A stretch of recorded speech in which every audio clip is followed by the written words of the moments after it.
Hi, this is John.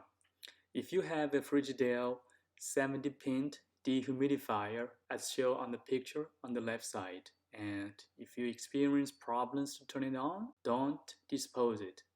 You could get a free replacement, and today I'm going to show you how to do it.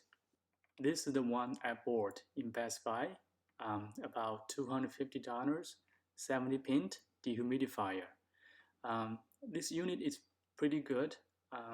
It can be drained to the sink automatically, meaning you don't have to drain the container manually, which saves you a lot of effort. In 2017, the unit worked very well. Same thing for 2018.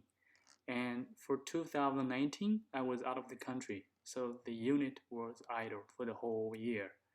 And in this year, when I turn it on, I experienced F0 issue, and I could not make it work.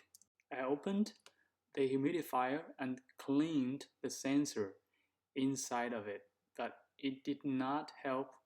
I reached Frigidaire support team and shared my experience with this unit, and they told me I could get a free replacement by providing some document and folders.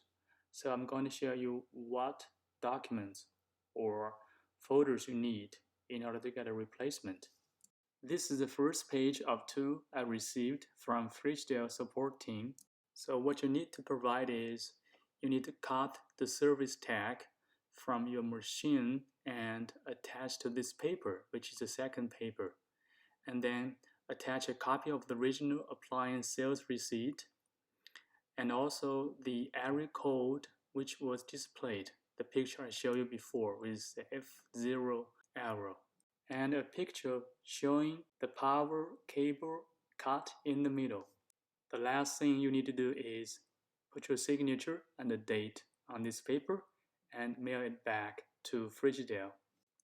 This is the unit I received from Frigidaire within about a week. The unit worked very well, and as you can see, the cost is about $320 on Amazon. So following the procedure I provided, you could get a free replacement worth $320. That's all I want to share you today. If this video helps you, please give me a thumbs up and subscribe my channel. Feel free to leave any comments. I'll see you guys next time.